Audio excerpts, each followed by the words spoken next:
ओम शांति। आज हम एक प्रेरणादायक कहानी सुनेंगे जिसका शीर्षक है चतुराई। एक बार एक गरीब आदमी था। एक दिन वह राजा के पास गया और बोला, महाराज, मैं आपसे कर्ज मांगने आया हूँ। कृपा कर आप मुझे 5,000 रुपये दें। मैं 5 वर्ष के अंदर आपके रुपए वापस कर दूंगा।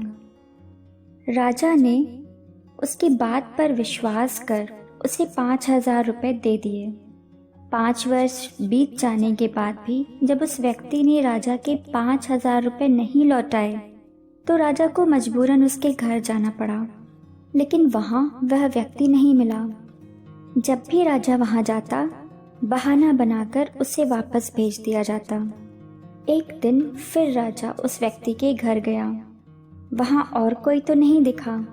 एक छोटी लड़की बैठी थी। राजा ने उसी से पूछा, तुम्हारे पिताजी कहाँ हैं? लड़की बोली, पिताजी स्वर्ग का पानी रोकने गए हैं। राजा ने फिर पूछा, तुम्हारा भाई कहाँ है? लड़की बोली, बिना झगड़ा के झगड़ा करने गए हैं।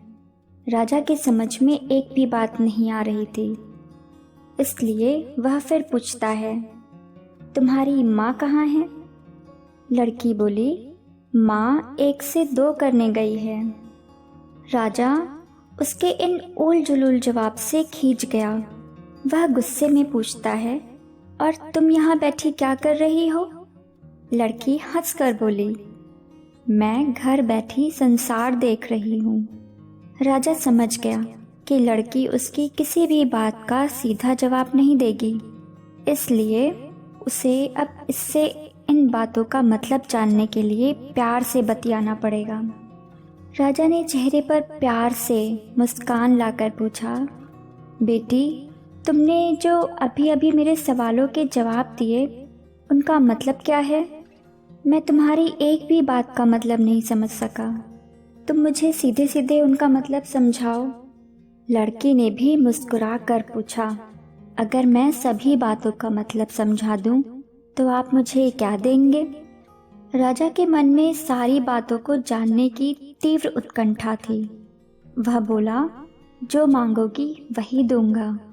तब लड़की बोली, आप मेरे पिताजी का सारा कर्ज माफ कर देंगे तो मैं आपको सारी बातों का अर्थ बता दूंगी।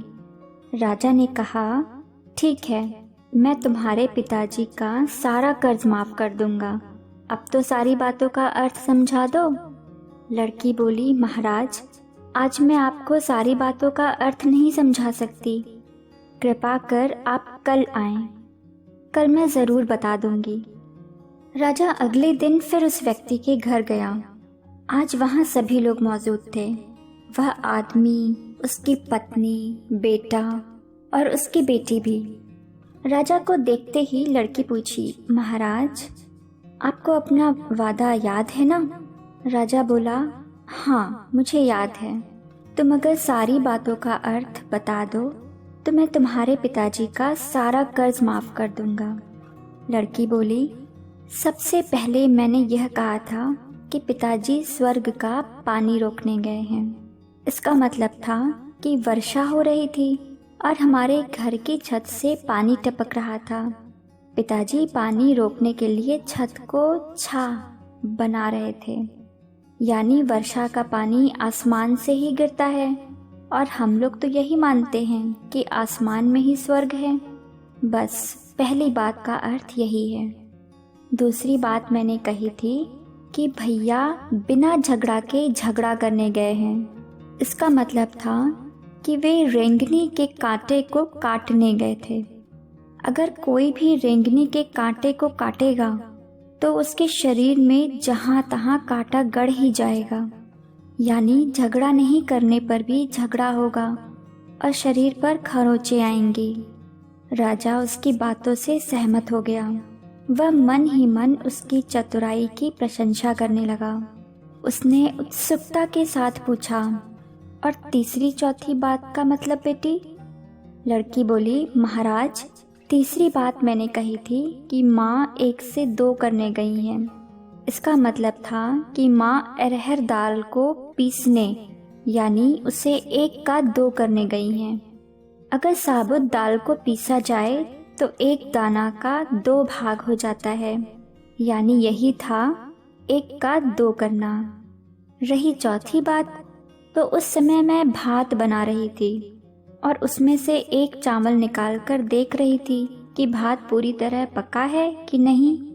इसका मतलब है कि मैं 1 चावल को देखकर ही जान जाती कि पूरा चावल पका है कि नहीं, अर्थात चावल के संसार को मैं घर बैठी देख रही थी। यह कहकर लड़की चुप हो गई। राजा सारी बातों का अर्थ जान चुका था। उसे लड़की की बुद्धिमानी भरी बातों ने आश्चर्य में डाल दिया था। फिर राजा ने कहा, बेटी तुम तो बहुत चतुर हो, पर एक बात समझ में नहीं आई कि यह सारी बातें तो तुम मुझे कल भी बता सकती थी, फिर तुमने मुझे आज क्यों बुलाया? लड़की हंस कर बोली, मैं तो बता ही चुकी हूँ कि कल जब आप आए थे तो मैं भात बना रही थी। अगर मैं आपको अपनी बातों का मतलब समझाने लगती तो भात गीला हो जाता या जल जाता, तो माँ मुझे ज़रूर पीटती। फिर घर में कल कोई भी नहीं था। अगर मैं इनको बताती कि आपने कर्ज माफ़ कर दिया है तो ये मेरी बात का विश्वास नहीं करते। आज स्वयं आपके मुंह से सुनकर कि आपने कर्ज माफ़ कर दिया है, जहाँ इन्हें इसका विश्वास हो जाएगा वहीं खुशी भी होगी। राजा लड़की की बात सुनकर बहुत ही प्रसन्न हुआ। उसने अपने गले से मोतियों की माला निकाल उसे देते हुए कहा, बेटी यह लो अपनी चतुराई का पुरस्कार। तुम्हारे पिताजी का कर्ज तो मैं माफ़ कर ही चुका हूँ। अब तुम्हें या तुम्हारे घर वालों को मुझसे बहाना नहीं बनाना पड़ेगा। अब तुम लोग निश्चिंत होकर रहो। अगर फिर कभी किसी चीज़ की ज़रूरत हो तो बेझिझक होकर मुझसे कहना। इतना कहकर राजा लड़की को आशीर्वाद देकर चला गया। लड़की के परिवार वालों ने उसे खुशी से गले लगा लिया। ओम शांति।